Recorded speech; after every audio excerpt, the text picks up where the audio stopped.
ही चटणी मिळाली की 10 इडल्या कमी पडतात आणि इडली इतकी मऊ होते की तोंडात टाकताच विरघळते. आज ही परफेक्ट रेसिपी तुमच्यासोबत शेअर करणार आहे. चला तर मग रेसिपी सुरू करूया. सर्वप्रथम एका टोपात 3 वाट्या तांदूळ, 1 वाटी उडीद डाळ आणि थोडे मेथीचे दाणे घ्या. हे मिश्रण 3 ते 4 वेळा स्वच्छ धुवून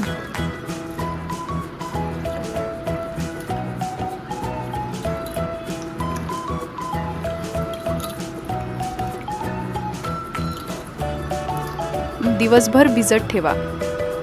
आता भिजलेले तांदूळ आणि डाळ मिक्सरच्या भांड्यात घ्या. त्यात 1 वाटी पोहे घाला. हा छोटासा ट्रिक नक्की लक्षात ठेवा. पोहे घातल्यामुळे इडली एकदम मऊ आणि लुसलुशीत होते. आता सर्व मिश्रण बारीक वाटून घ्या.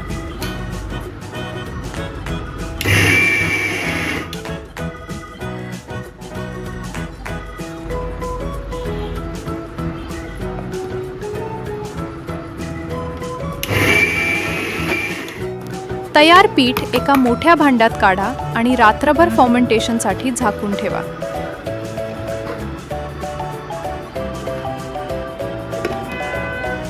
सकाळी बघा, पीठ किती छान फुगून आलं आहे. हेच परफेक्ट फर्मेंटेशनचं लक्षण आहे.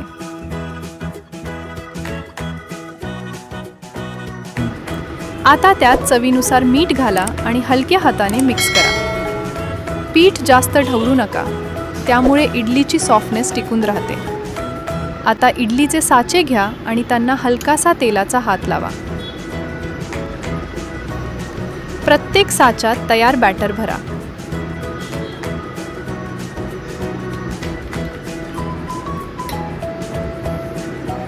आता इडली स्टँडमध्ये सर्व पात्र ठेवा, झाकण लावा आणि मध्यम आचेवर सुमारे 20 मिनिटे वाफवून घ्या.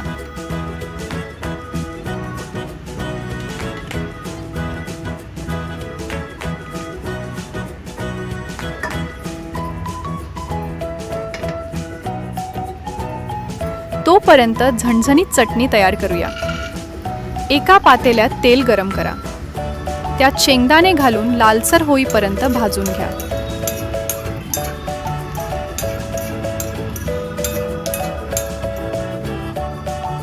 आता डाळिया घाला आणि थोडं परतून घ्या.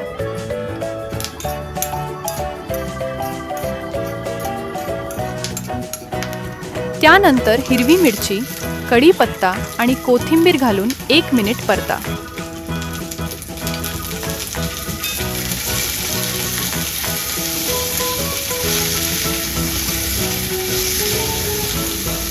आता खोबऱ्याचे काप घाला आणि छान परतून घ्या.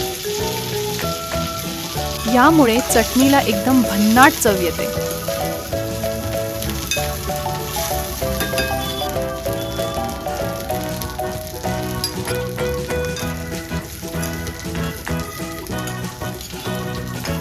हे मिश्रण थंड झाल्यावर मिक्सरच्या भांड्यात घ्या. त्यात आवश्यकतेनुसार पाणी घालून एकदम स्मूथ वाटून घ्या. आपली चटणी तयार आहे.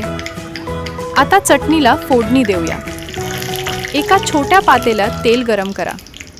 त्यात मोहरी घाला आणि चांगली तडतडू द्या. आता 2 सुक्या लाल मिरच्या घाला आणि ही गरमागरम फोडणी तयार चटणीवर ओता. हलक्या हाताने मिक्स करा. या फोडणीमुळे चटणीची चव आणखी खुलते.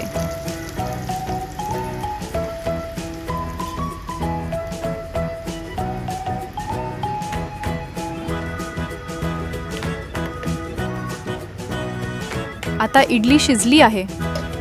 बघा, किती मऊ, पांढरी शुभ्र आणि लुसलुशीत झाली आहे.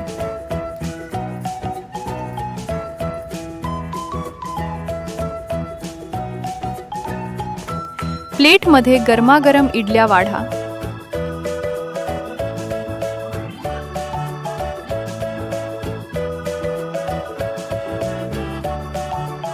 आणि सोबत ही झणझणीत चटणी सर्व्ह करा.